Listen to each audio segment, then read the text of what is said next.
જય સ્વામિનારાયણ। એક રાતમાં હરિયાળા વન ઊભા કર્યા। સાંભળો મસ્ત મજાનો પ્રસંગ। યોગ સમ્રાટ ગોપાળાનંદ સ્વામી પૂર્વાશ્રમમાં ટોરડા ગામમાં હતા અને વિપ્ર જાદવરાય આવીને કહે છે કે સ્વામી રોજ 1000 તુલસી દલ વડે શિવનું પૂજન કરી જન્મ સફળ કરું, પરંતુ અહીંયા તુલસી પત્ર મળતા નથી, એટલે મારે ચોખાથી પૂજન કરવું પડશે। સ્વામી કે એમાં હું, જો આ મારા ઘરે હુકાયેલા તુલસીના માંજર પડ્યા છે, આવો મોટો આપણા ઘરની બાજુમાં જ મોટો પ્લોટ પડ્યો છે, તુલસી વાવો, કાલે થઈ જશે।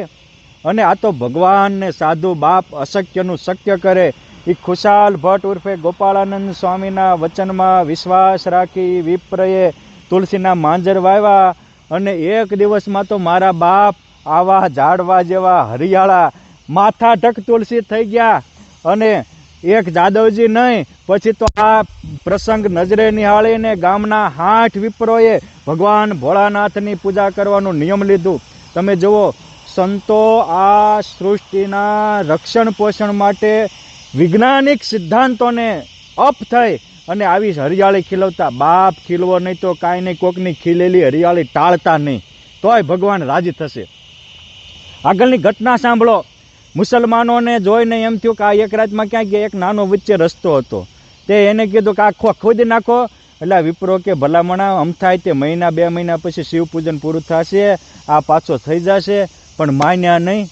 અને રાતમાં ખોદવા આવ્યા ત્યાં તો બાપા આ તો ભગવાનને સંત જગત દોષ જેના ઉરમાં અડ્યો નહીં અણુભાર, એવા સંત શિરોમણી ત્રિલોકના તારના એ ગોપાળાનંદ સ્વામીના સંકલ્પથી ઉગેલા તુલસી વનને ઉજળ કરવા આવેલા। જ્યાં છોડવાને મારે ત્યાંની બૈરાને વાગે, છોકરાને વાગે, મા બાપને વાગે।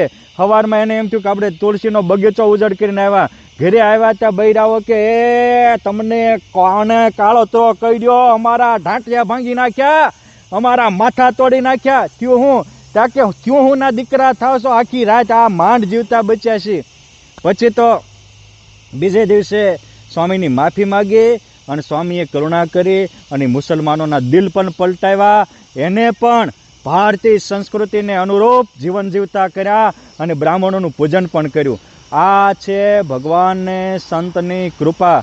તો ભગવાનને મોટા સંતો અશક્યનું શક્ય કરી આપણી જિંદગીને પણ ધન્ય બનાવશે। જેમ એ એક રાતમાં મંજરને તુલસીના વન કર્યા, એમ આપણને એક રાતમાં દેહરૂપ મટાડીને બ્રહ્મરૂપ કરી દેશે। એક રાતમાં વ્યસની મને મટાડીને નિર્વ્યસની કરી દેશે, અને એક રાતમાં વાસનાને તોડી અને પુરુષોત્તમ નારાયણના પરમમાં આનંદના ભોગતા બનાવી દેશે। માટે વિશ્વાસ રાખી આગળ વધો। જય સ્વામિનારાયણ।